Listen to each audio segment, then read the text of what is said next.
Muy buenas noches y bienvenidos de nuevo a Cata Jurídica con tacones y corbatas. Hoy con una edición especial, con un invitado muy especial también, valga la redundancia, que nos acompaña de la República Dominicana.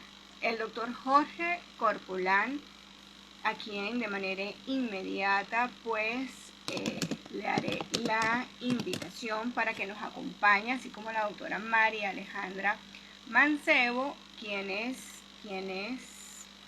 estarán en breve con nosotros acá. Le voy a hacer la solicitud de invitación que puedan acompañarnos tanto la doctora María Alejandra como el doctor Jorge Corporán, aquí también pues presentaré como corresponde. Como ya ustedes saben, el doctor Jorge Corporán nos acompaña desde la hermosa invitación para que se una.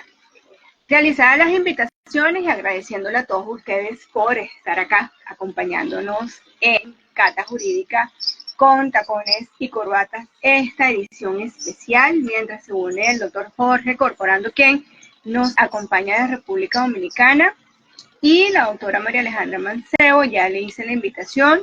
Creo que aquí está uniéndose a alguien, pero no logro ver quién es. Hola Esther, ¿cómo estás? Hola María Alejandra, saludos, buenas noches. No logro ver, pero bueno, estoy también la invitación, Jorge, ya que según el live, espero que el doctor se pueda unir. Perfecto. Se escuchaba, pensé que era que yo tenía eco. ¿Cómo has estado? Estás muy bella, ¿verdad? Estás, ¿verdad? En ello, si te veo. Ya debe ¿Perdón? estar por doctor, que yo sí te veo perfecto. Vamos a comentarles a los catadores que tenemos nosotros para este mes de octubre, Esther.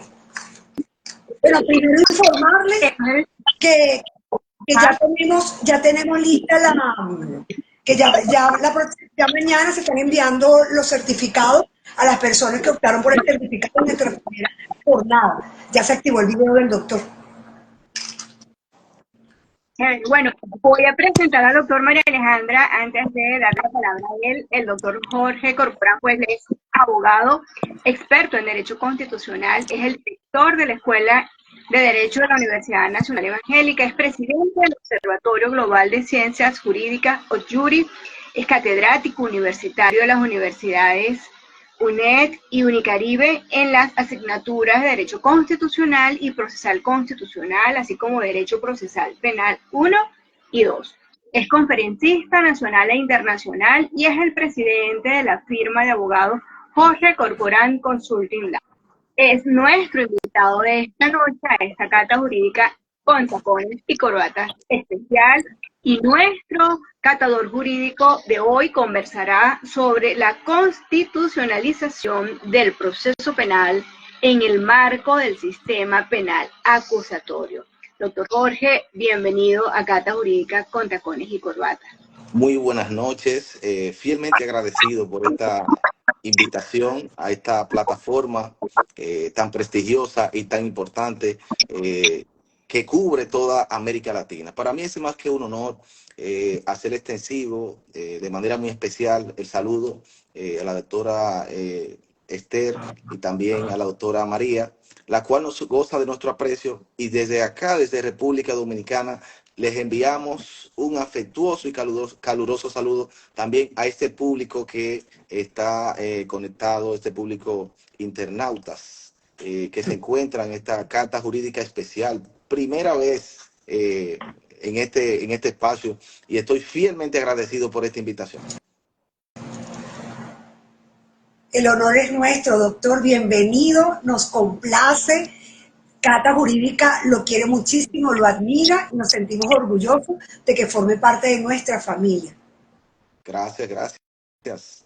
Y vamos a estar socializando un tema muy interesante, la constitucionalización del proceso penal. Pero antes de decirles, agradecerles por la participación en el primer Congreso Internacional. El autor Esther nos explicó las razones por las cuales no pudo participar. Esperamos que en otras ocasiones sí pueda ser parte de ese Congreso ya que viene una segunda parte y la queremos presencial. Tanto a usted, doctora Esther, y a la doctora María, que también tuvo una magistral participación. Y de verdad que estamos fielmente agradecidos por esa oportunidad que tuvimos de escucharla. Muchísimas gracias, doctor, y seguro que Esther va a estar presencial junto conmigo y ella irá a visitar muchos museos también allá. Claro, claro. Podemos hacer edición República Dominicana. ¿Qué te parece, María Alejandra? Perfecto, eso es lo que yo aspiro con el favor de Dios para el próximo año. ¿De qué nos irá a conversar el doctor hoy, Esther, en esta edición súper especial, un jueves de cata?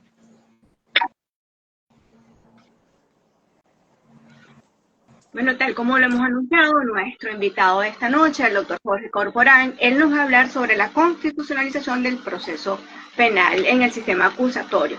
Doctor Jorge, Cata Jurídica se caracteriza porque nuestro invitado es el protagonista de la noche y bueno, agradecerle de nuevo las oportunidades que nos ha brindado y por aceptar estar aquí con nosotros y que nos converse con este tema tan interesante y tan necesario hoy en día, así que el espacio es totalmente suyo.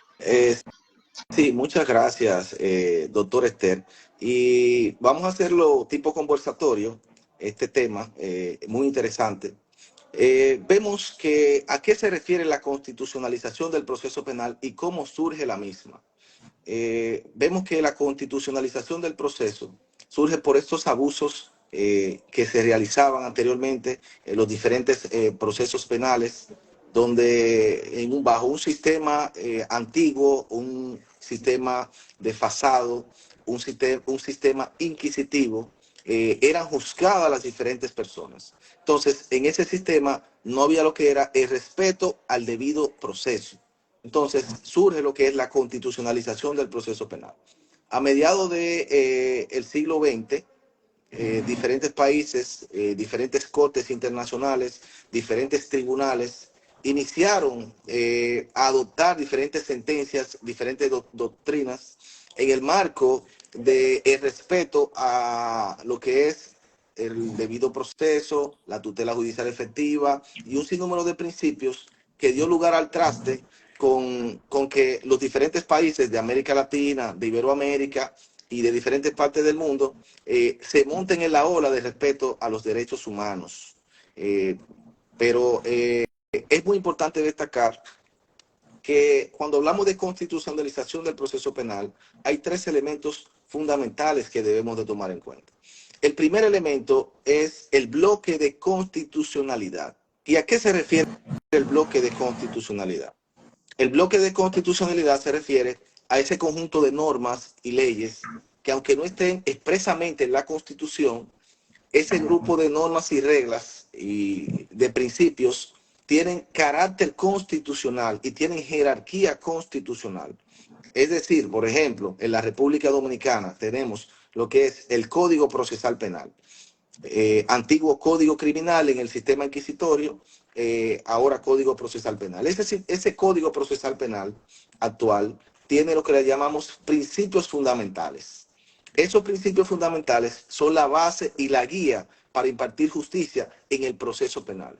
¿Por qué? Porque esos principios le dan una línea al juez por dónde debe llevar el proceso penal. Por ejemplo, cuando hablamos de la legalidad del proceso, la legalidad del proceso es un principio establecido en el Código Procesal Penal, también en la Constitución, pero este principio me dice que no se puede aplicar una pena si no hay una ley establecida. Entonces, de esa manera, el Código Procesal Penal en la República Dominicana va detallando un sinnúmero de principios, la cual le da un parámetro al juez al momento de juzgar y aplicar una pena. Pero es importante también, antes de pasar al segundo punto de los tres elementos principales o los tres ejes fundamentales, decir que haciendo un ejercicio de derecho comparado, los países de América Latina, incluyendo República Dominicana, México, Perú, Venezuela, se encontraban en un sistema antiguo, que es el sistema inquisitivo. En el caso de nosotros, duramos alrededor de 104 años con un código napoleónico, un código totalmente desfasado, un código que violaba los derechos fundamentales y los derechos humanos de las personas. Pero luego se creó lo que es el código tipo para Iberoamérica o código modelo para Iberoamérica. Este código tipo o modelo para Iberoamérica fue un parámetro para que los países de Iberoamérica se montaran en el tren de la actualización del proceso penal. Ciertamente no es un código de aplicación obligatoria, sino un parámetro para los países para que tengan una legislación unitaria, una legislación parecida, una legislación concatenada en el marco de la globalización y la internacionalización de lo que es el derecho. Entonces, luego de que se crea ese código tipo por los países de Iberoamérica, muchos países comenzaron lo que fue la actualización de sus códigos. En este caso, yéndome a República Dominicana, nosotros asumimos lo que es el Código Procesal Penal en el actual, en el año 2002. En el año 2002 acogimos, luego de 104 años de tener un código inquisitivo, acogimos lo que es el Código Procesal Penal. Pero entró en vigencia en el año 2004. Fue aprobado en el 2002 y entró en vigencia en el año 2004. Por lo que nosotros conocemos los abogados como la vacatio legis. La vacatio legis, que es el proceso donde la ley se promulga y el lapso de tiempo que dura para entrar en vigencia. Entonces se dio un lapso de tiempo para que fueran acogidos esos procesos y los tribunales fueran liquidando esos expedientes fuera del Código Procesal Penal, para que luego en 2004 entrara en vigencia. ¿Qué trajo de novedad este código? Ese código trajo de novedad lo que venimos a hablar hoy: la constitucionalización del proceso penal. Y esa constitucionalización del proceso penal son ese conjunto de garantías y principios establecidos en la norma. Entonces, volviendo al principio, cuando hablaba de los 3 ejes fundamentales, hablé del bloque de constitucionalidad. Ese bloque de constitucionalidad que nos explica que ese conjunto de normas y reglas y principios que existen en otras leyes tienen rango constitucional, aunque no estén plasmados en la Constitución. Pero hay 2 figuras también, que es la tutela judicial efectiva y el debido proceso. Son 2 figuras que vienen a fortalecer lo que es la constitucionalización del proceso penal. La tutela judicial efectiva, por un lado, que es esa garantía y ese acceso que tienen las personas a poder acudir a un tribunal de forma gratuita, a poder acudir a un tribunal y recibir una sentencia, poder acudir a un tribunal y no solo recibir una sentencia, sino recibir una sentencia a tiempo, porque una justicia retardada es lo mismo que una injusticia. Entonces, cuando las personas acuden al tribunal, ¿es a qué? Bueno, a recibir justicia. Entonces, la tutela judicial efectiva garantiza que los ciudadanos que acudan al tribunal, que acudan a las cortes nacionales, internacionales, puedan obtener una justicia y puedan tener acceso a ella en un tiempo razonable, Pero por otro lado, tenemos lo que es el debido proceso. ¿Y a qué se refiere el debido proceso? El debido proceso de ley se refiere ya luego que ese ciudadano pudo entrar en lo que es el juez para que le dé una sentencia, para que juzgue su caso, para que pueda ver su caso. Entonces, él necesita que se realice un proceso justo y equitativo. Él necesita un derecho de defensa. Él necesita una legalidad del proceso. Él necesita que las pruebas que sean incorporadas al proceso penal sean pruebas que hayan sido levantadas de una manera legal, como establecen los ordenamientos procesales, los ordenamientos procesales en los diferentes países. En nuestro caso, la República Dominicana, hay un protocolo para el levantamiento de una prueba, por ejemplo. Entonces, ese protocolo es lo que me va a garantizar que esa prueba no ha sido tomada para hacerle daño a la persona que supuestamente está siendo acusada por el Ministerio Público. Entonces, el debido proceso me garantiza que una línea de un proceso justo, un proceso garantista, me garantiza lo que es un juez competente para conocer mi caso, me garantiza un juez natural, me garantiza que una persona no sea juzgada 2 veces por el mismo hecho. Entonces, cuando unimos esos 3 elementos, bloque de constitucionalidad, que son los principios, tutela judicial efectiva y debido proceso, estamos enfrente de lo que es una constitucionalización de ese proceso en los diferentes ordenamientos jurídicos de los diferentes países. Entonces, es sumamente interesante, ya que esto crea un paradigma nuevo. ¿Por qué? Porque cambia el rumbo de impartir justicia a los tribunales. Los jueces, al momento de impartir justicia, deben, aunque no sean jueces constitucionales, de garantizar que la Constitución se mantenga por encima de la norma. Entonces, no necesariamente para garantizar un derecho fundamental en el proceso, el juez debe de ser un juez constitucional, ni debe de estar o usted debe de acudir como ciudadano al Tribunal Constitucional en el caso de los países que tengan un Tribunal Constitucional, o una Corte Suprema en el caso de los países que se conozca los casos constitucionales en una Corte Suprema. No, porque este juez tiene la obligación de garantizar cada uno de los elementos que nosotros hemos mencionado anteriormente para que pueda existir una justicia equitativa. Existe un principio base para todo proceso, que es el principio de la dignidad humana. ¿A qué se refiere ese principio de la dignidad humana?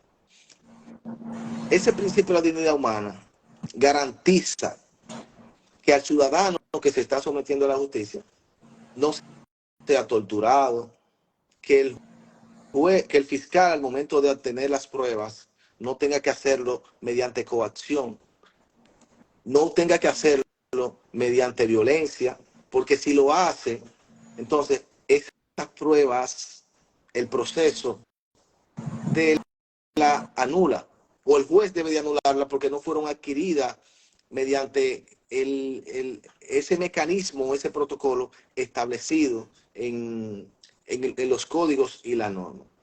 Pero la constitucionalización del proceso no solamente se limita a la constitución de los diferentes países, también abarca lo que son los tratados internacionales. Esos tratados internacionales de derechos humanos, de la cual los diferentes países son signatarios, son necesarios para poder garantizar un juicio justo. Y es bueno establecer que tiene la misma jerarquía constitucional. Un tratado internacional, un acuerdo internacional, tiene la misma jerarquía que la Constitución. Entonces, no solamente se sustenta el proceso penal en lo que es la Constitución de un país, sino que también se sustenta en los tratados internacionales. En nuestro caso, aparte de los tratados internacionales, aparte de la Constitución, tenemos una ley que es la 137-11, que es la ley que crea lo que es el Tribunal Constitucional, le da la facultad a los jueces constitucionales, establece el procedimiento, la cual también establece principios fundamentales que deben de ser respetados en el proceso constitucional. Hay una pequeña introducción, si tienen alguna pregunta para no hacer un monólogo. Estamos prestos.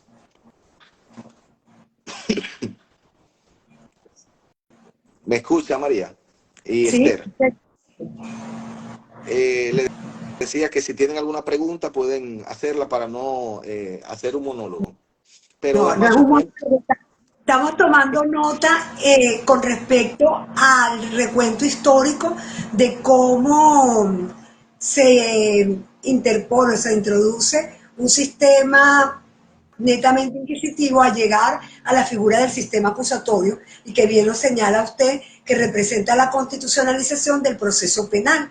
Y me llama la atención y me gusta mucho porque lo visualiza bajo dos parámetros, la tutela judicial efectiva y el debido proceso, el cual sustenta los demás derechos. Le pregunto, tomando en cuenta lo que usted acaba de indicar del derecho a la dignidad, esa constitucionalización del debido proceso de los instrumentos internacionales, de acuerdo a la jerarquización de las normas que tienen el valor, tanto en República Dominicana como en Venezuela y en muchos países de lo que van a indicar, ¿cuál es la importancia para el proceso penal que tiene la figura del poder punitivo del Estado, que debería ser la última razón para poder resolver un conflicto necesario, pero la última razón frente a ello? ¿Cuál es la importancia de tener la constitucionalización del proceso penal para la humanización propia de ese proceso, del derecho penal? Eh, la importancia radica en varios aspectos. Uno de esos aspectos es el respeto a la dignidad humana que tanto hemos dicho.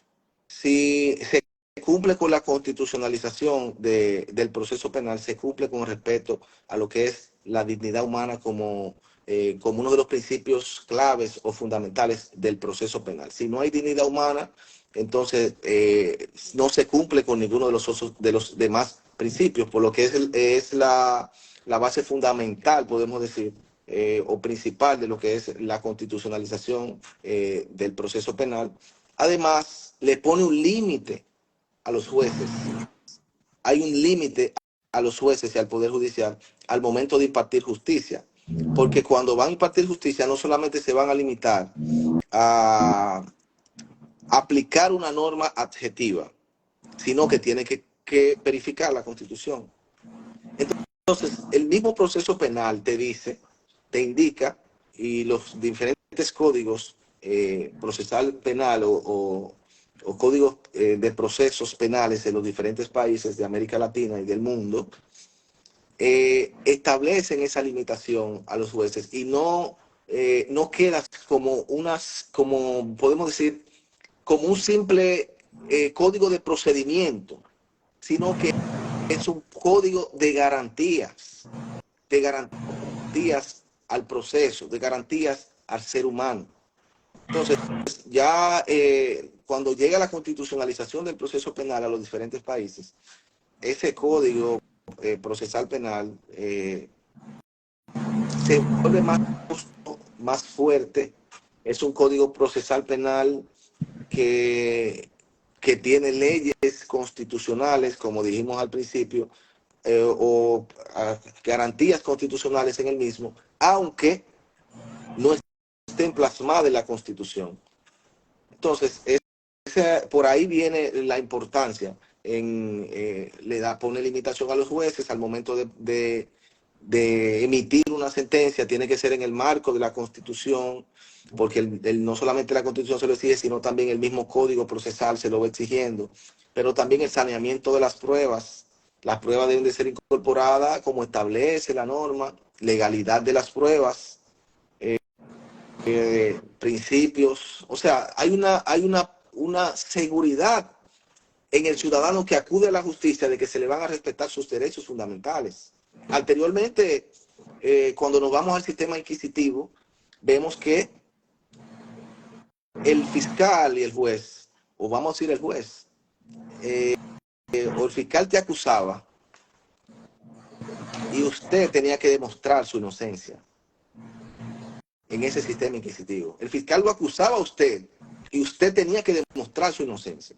Pero en este sistema acusatorio, el fiscal es que debe demostrar su culpabilidad. Y hay un principio de inocencia. Un principio de inocencia que anteriormente no se respetaba. Usted era culpable hasta que se demuestre lo contrario. Usted lo señalaban por un hecho penal, por un proceso penal, inmediatamente usted era culpable. Aunque tenemos la crítica en parte de los países de América Latina de que los jueces tienen un chip de sistema inquisitorio todavía. Y lo vemos en la cantidad de presos preventivos que existen en la República Dominicana. Más del 60% de los presos preventivos. Y supongo que cuando vamos a América Latina viene siendo la media.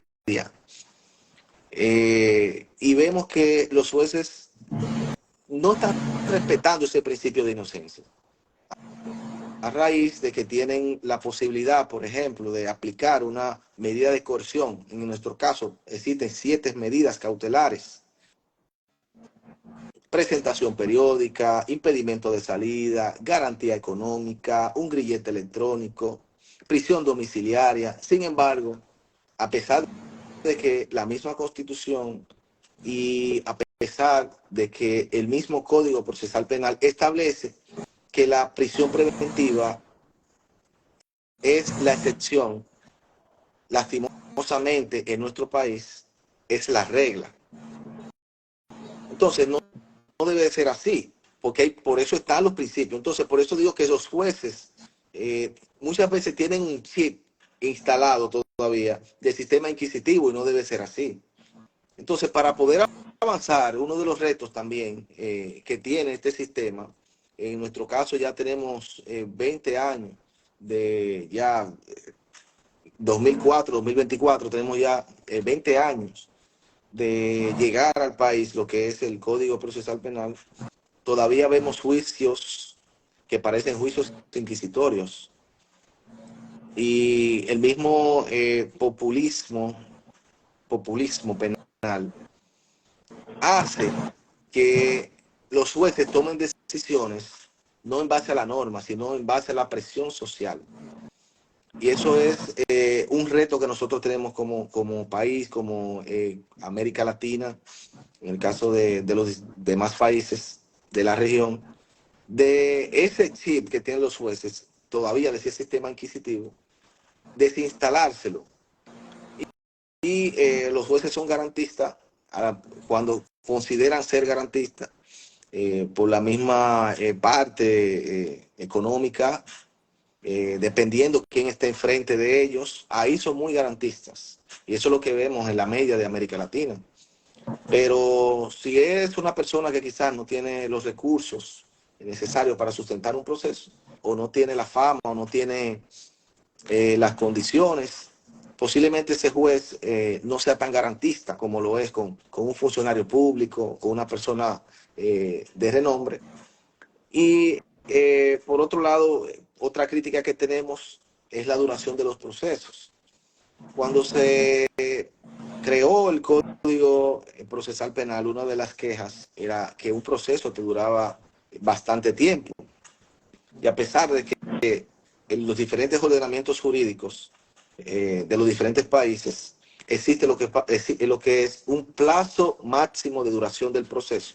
En la República Dominicana estamos hablando de que el plazo máximo de duración del proceso son 4 años. No vemos que se cumpla con esto, sino que muchas veces este proceso se extiende más allá de lo que realmente debe, porque una persona violentándole la misma tutela judicial efectiva que veníamos hablando, la tutela judicial efectiva, acceso a la justicia, pero una justicia a tiempo. No solamente es que tú me des acceso a la justicia, sino que esa justicia que tú me estás dando sea una justicia a tiempo. Entonces, eso es una de las quejas y de los retos que nosotros debemos de fortalecer en América Latina.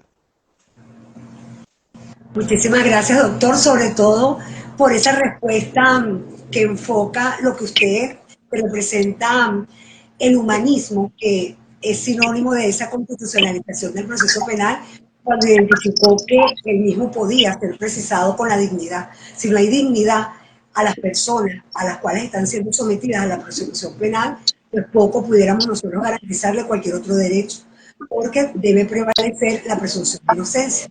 Y gracias, ¿verdad?, por traer a colación esa tecnología tan apropiada en el contexto de América Latina y del mundo, que tiene que ver con el populismo y de cómo ese populismo penal pudiera afectar esos retos y esos avances que ha tenido el proceso penal frente a la constitucionalización y el sistema acusatorio. No sé qué piensas tú, Esther. Bueno, quería agradecer a todos los catadores jurídicos que hasta ahora se han conectado, porque gracias a ellos también estamos acá y hay quienes le envían saludos, aplausos al doctor Jorge Corporán. Tiene una barra aquí el doctor en esta cata jurídica. Hay quienes le envían saludos y quería leer unos comentarios que estaban por ahí, pero son varios y bueno, se me ha ido perdiendo. Excelente, Benítez. Jason le comenta al doctor, asesorías Piso Carmen, doctor Corporán, un gran experto en esta materia del derecho. De igual manera hay quienes también le envían otros saludos. Ramón Hernández, 0668, comenta excelente. Carmen Dimuro, la doctora Carmen, a quien saludamos, nos comenta también excelente. Génesis Piso Lugot, excelente la intervención del doctor Jorge Corporán, coincidimos contigo, Carmen. Asesorías Carmen nos comenta, tutela judicial efectiva y debido proceso, excelente. De igual manera, estaba también otro comentario. Excelente pregunta, excelente respuesta la da por el doctor, saludos, nos comenta Elisa Daquín, saludos, muy interesante tema, gracias por estar aquí con nosotras conectadas. Moisés Conmark, el distinguido Jorge Corporán, un experto, muchísimas gracias Moisés por estar aquí conectado. De igual manera, asesorías maestro Corporán, grandiosa ponencia, muchísimas gracias a Carmen por estar aquí con nosotros, excelente y bendiciones para el maestro Corporán. Muchísimas gracias por estar aquí con nosotros conectados y acompañando también al doctor Jorge Corporán.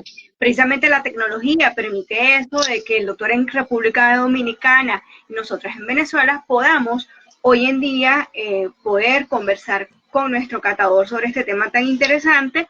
Él habla de que en República Dominicana el sistema acusatorio tiene 20 años, en Venezuela tenemos 25, creo, si mal no me equivoco, el 98. A 25, vamos para 26, desde el año 1998 estamos en Venezuela con ese sistema acusatorio. El Código Orgánico Procesal Penal también han tenido sus diversas reformas, uno han dicho que no ha sido uno nuevo, sino que son reformas.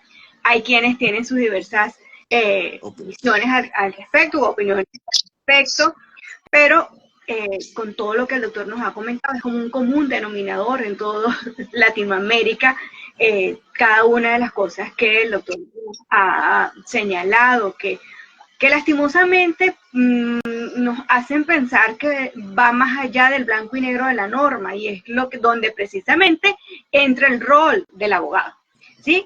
En efectivamente denunciar, interponer las acciones que correspondan, presentar los recursos que así sean, si efectivamente verificamos que se están vulnerando los derechos o el debido proceso o los derechos humanos de las personas que están siendo sometidas a un proceso penal. Que entre las medidas cautelares que usted ha destacado que se encuentra presente en el Código Procesal Penal de República Dominicana, dentro de esas medidas cautelares se encuentra también el grillete electrónico. Nosotros no los tenemos en nuestra legislación aún, pero es sumamente interesante en aras del derecho comparado. De igual manera, acá excelente la participación de la doctora Josmer Lorenzo, excelente, sin desperdicio, muchísimas gracias Jorme. La doctora María Raquel, a quien le enviamos un abrazo hasta Ecuador, nos dice saludos cordiales, estimados doctores, excelente esta cata. Gracias doctora por estar aquí conectada y acompañándonos con el doctor Jorge Corporán. Le envía más saludos, doctor Jorge, no sé si tiene algún comentario o podemos seguir conversando sobre este tema sumamente interesante.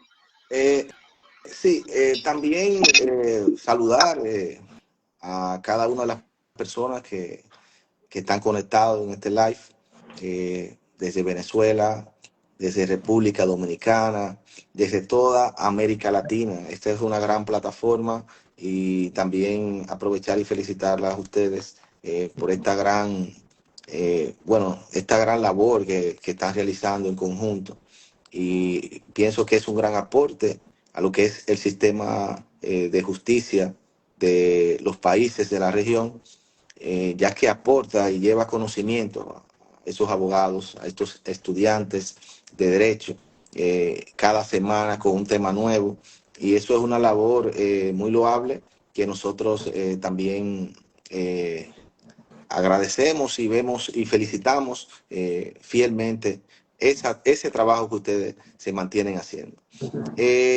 Un principio muy importante que no hemos tocado es el principio de proporcionalidad.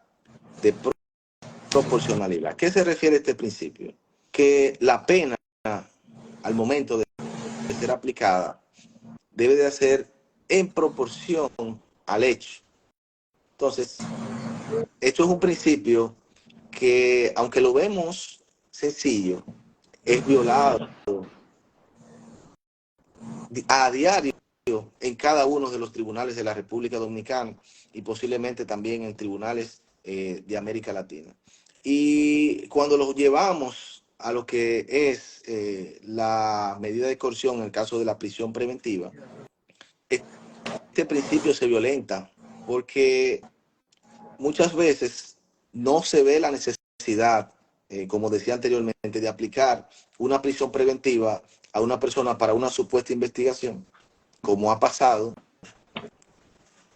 y luego de un tiempo, muchas veces, luego de un tiempo, la persona es hasta descargada, porque el fiscal o Ministerio Público no encontró los indicios para retener un tipo penal o para retenerle un tipo penal a esa persona. ¿Y quién le resarce ese daño a ese individuo?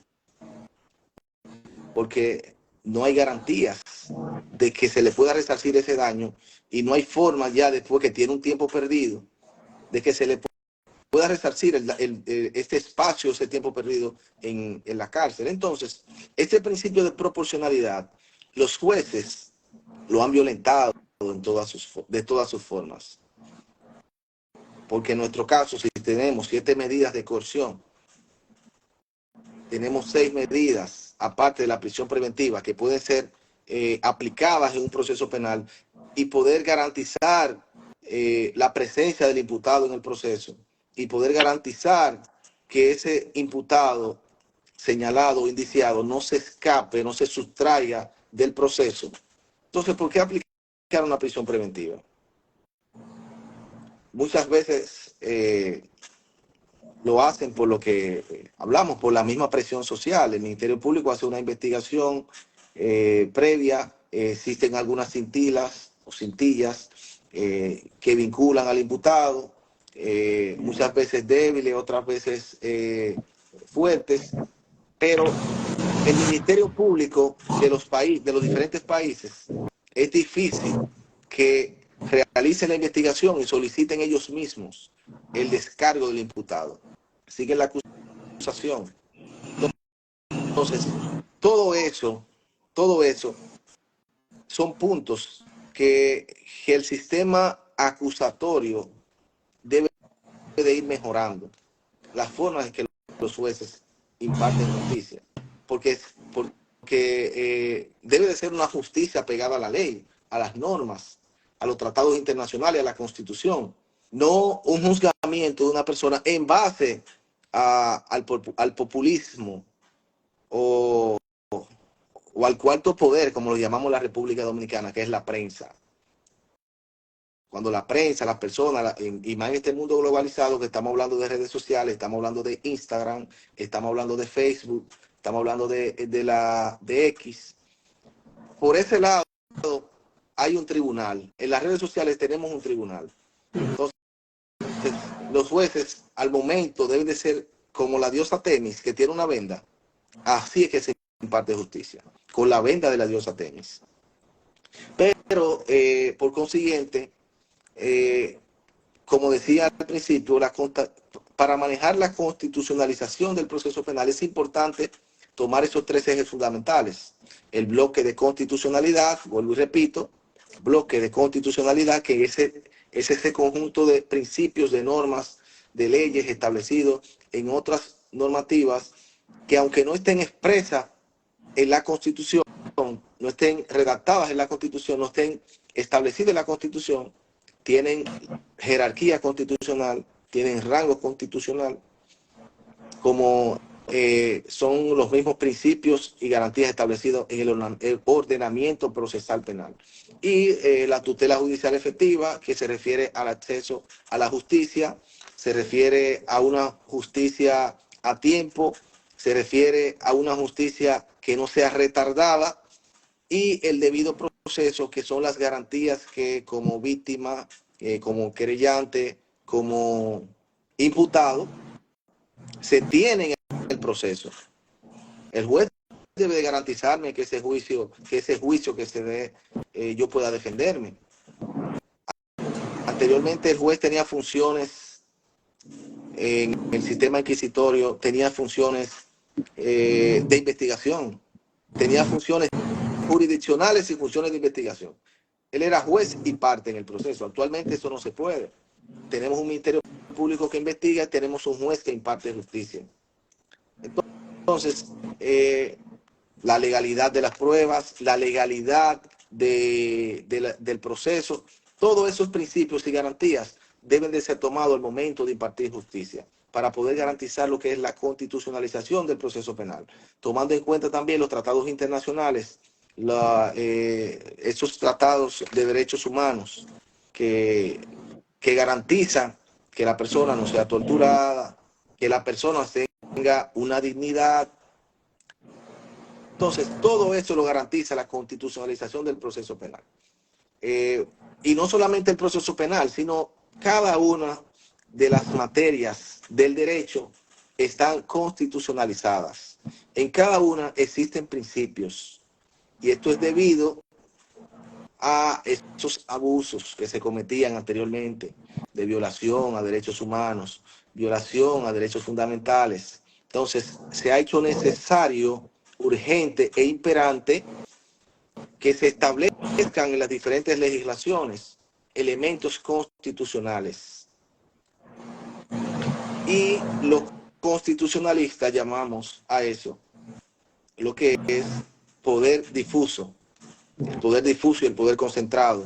Poder concentrado que es manejado por el Tribunal Constitucional, y el poder difuso, que es una prerrogativa que tienen cada uno de los tribunales. Pero eso es gracias a la constitucionalización del proceso penal.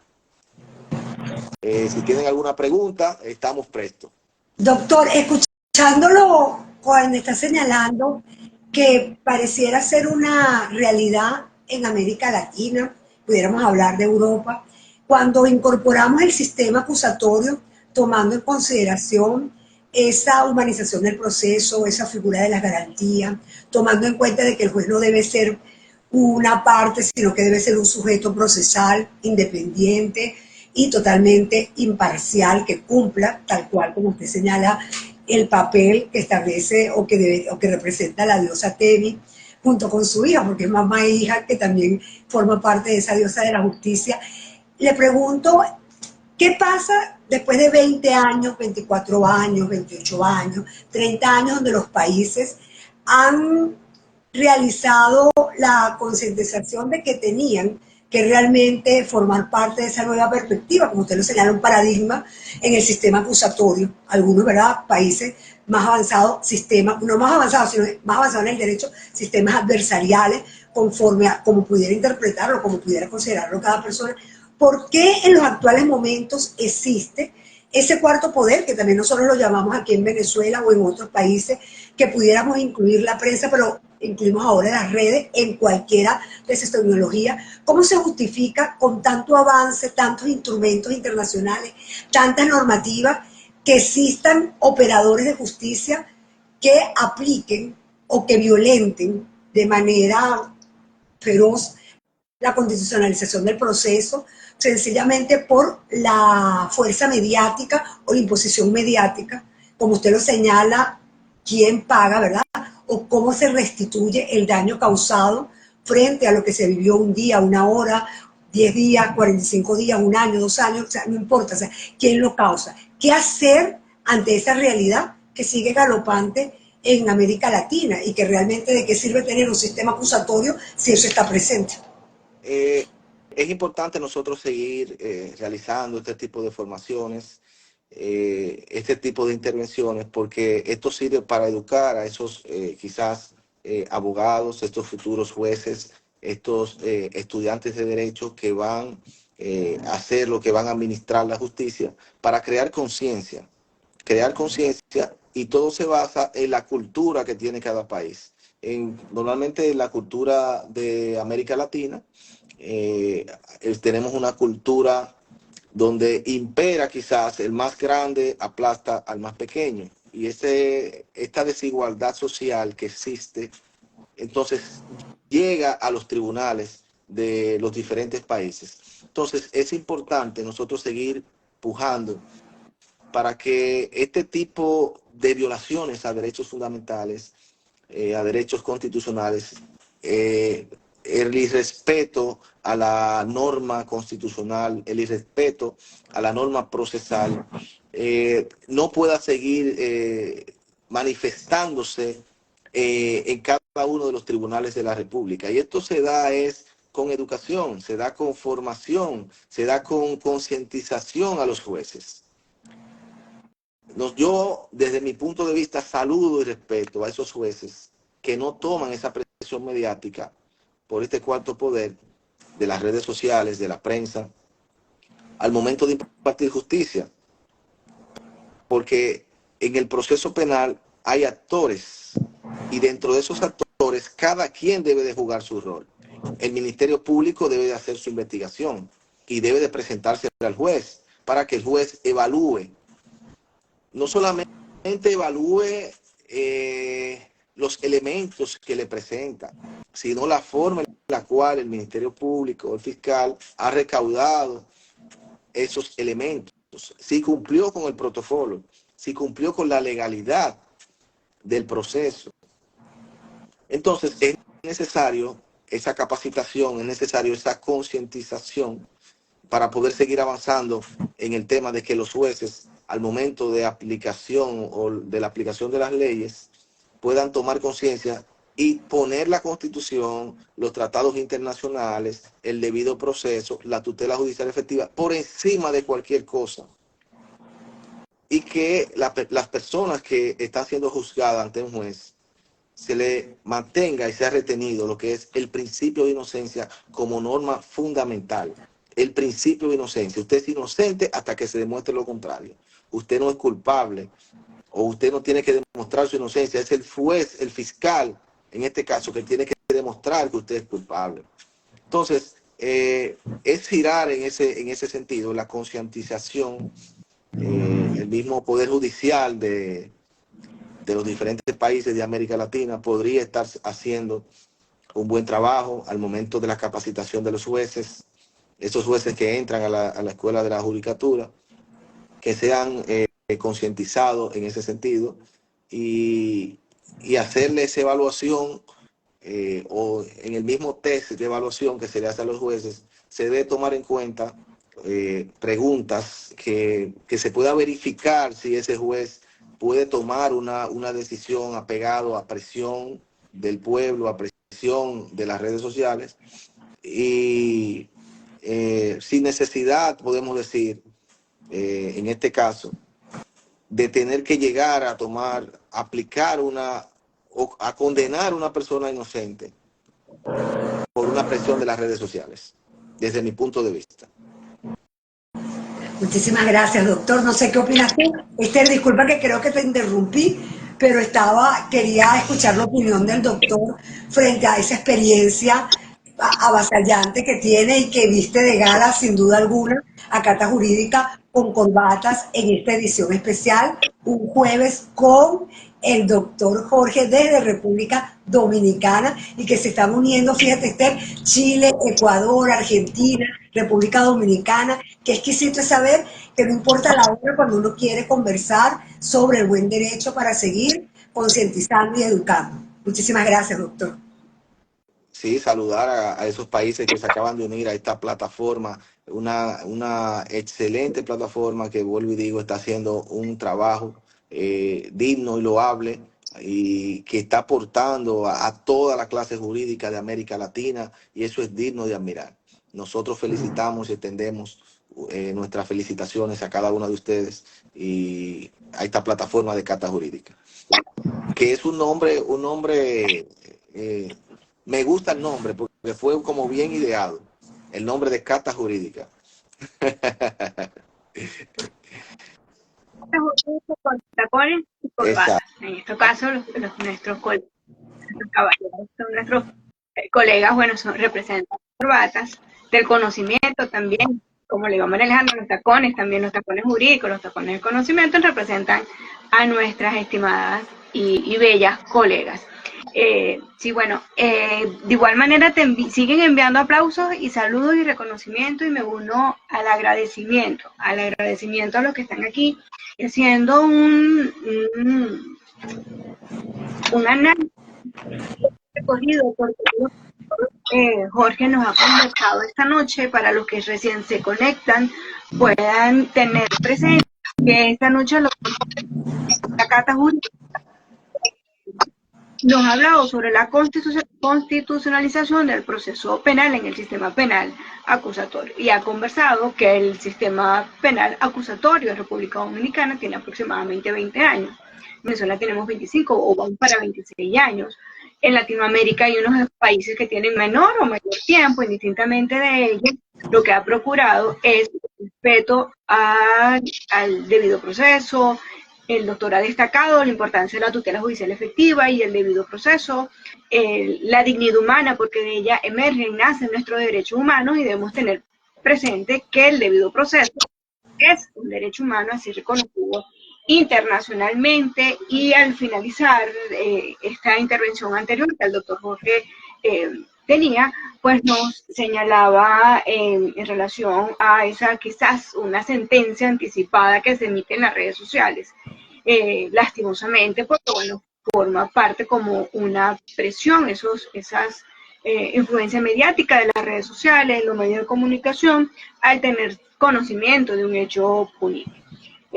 Importante es en el área del derecho comparado, del aprendizaje, del poder conocer las experiencias de esos otros países y poder nosotros entonces evaluar en qué aspecto o qué podríamos, doctor, como abogados en el libre ejercicio, sumar, contribuir para marcar una diferencia quizás, o poder dejar una huella, un legado, sembrar algo diferente, y no ser más de lo mismo, no ser más del montón. A los estudiantes en la universidad, yo siempre le comento que en materia penal, procesal penal, la mejor defensa es cuando usted puede garantizar que se cumplan esos principios establecidos en la norma procesal penal. Porque muchas veces vemos casos donde quizás usted tiene un cliente y ese cliente está siendo acusado, está siendo señalado por el Ministerio Público de un hecho, pero no es el fondo del proceso, sino la forma. Entonces, hay que ver, usted como abogado, como estudiante de Derecho, debe de analizar si a su cliente se le garantizaron esos principios que nosotros hemos mencionado. Si se le está garantizando una tutela judicial efectiva, si se le está garantizando un debido proceso, si se le está garantizando el cumplimiento del bloque de constitucionalización. Entonces, esos principios, usted como abogado debe de defenderlos con capa y espada. Y eso lo va a ayudar a usted a hacer una mejor defensa en los tribunales. Porque puede ser que el cliente, posiblemente la persona que se está señalando, sea culpable del hecho, en el fondo. Pero existe una norma, existe un proceso. Que él sea culpable no significa que esa persona se le tenga que violentar la dignidad humana, que esa persona tenga que ser torturada, que esa persona tenga que ser coaccionada, que esa persona tenga que estar obligada a realizar una declaración que no es la que él correctamente debe de hacer por una presión de los agentes que ejercen el poder. Entonces, usted como abogado debe de garantizar que su cliente se le respeten cada uno de esos derechos y mantener ese principio fundamental, ese principio de presunción de inocencia que debe de mantenerse hasta el último momento. Eso es lo interesante de este tema, que este es un medio para que usted como abogado, como estudiante, futuro abogado, usted pueda hacer una defensa en los tribunales apegado a la defensa, valga la redundancia, de los principios y garantías fundamentales establecidos por la Constitución. Que a su cliente se le garantice un derecho de defensa, la igualdad entre las partes, igualdad en el proceso. Todo eso son principios que debe usted como abogado tratar de mantener.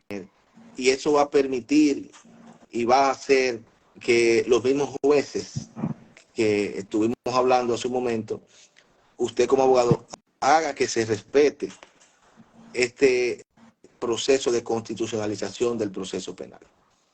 Me queda un poquito de tiempo porque tengo un compromiso, pero yo les prometo que vuelvo a otra cata. Esa es siempre la No intención. la escuché.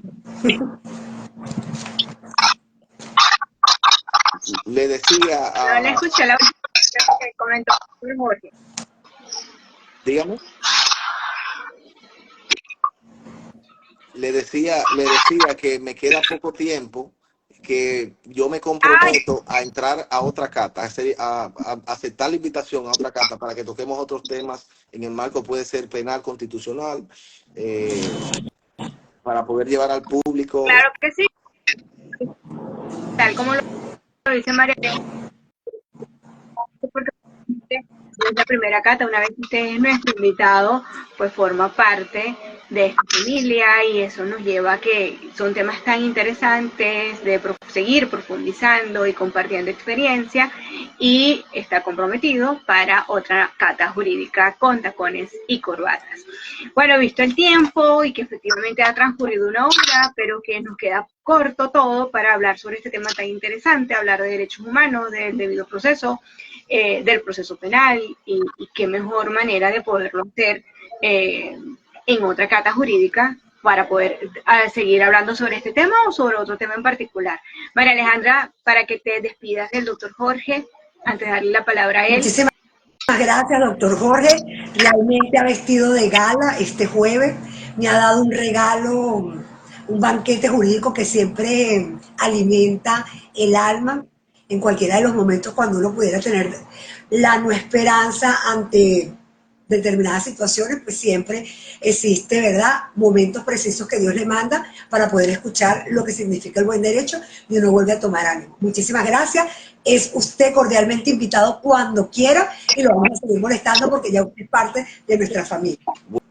Bueno, de mi parte agradecer a esta gran plataforma de cata jurídica con tacones y corbata, en este caso con corbata.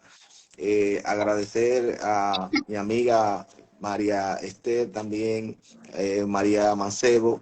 De mi parte ha sido más que un honor formar parte de esta familia de cata jurídica, y donde se imparte o se socializa lo que es el buen derecho.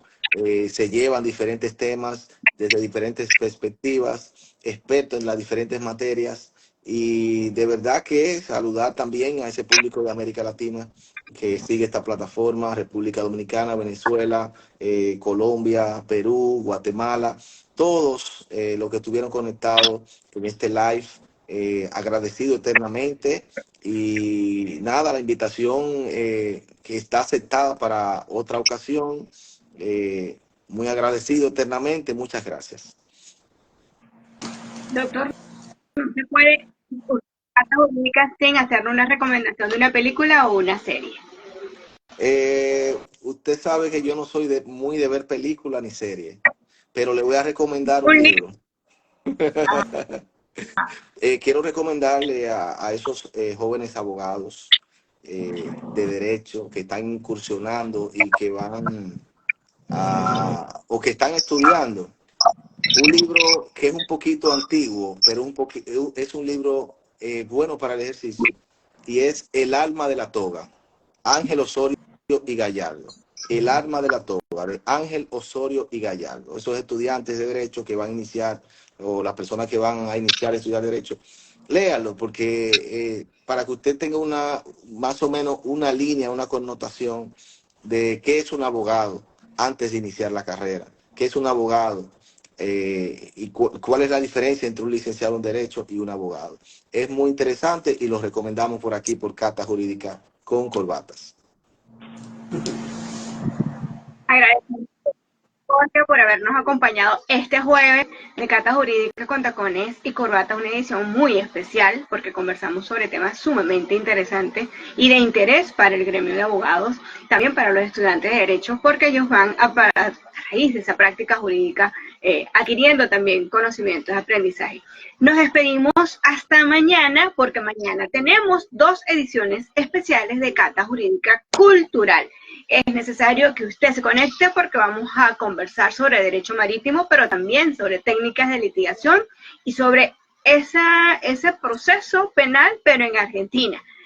Mañana 2 autores nos acompañarán y será un honor para nosotros que usted también esté acompañándonos en Cata Jurídica Cultural.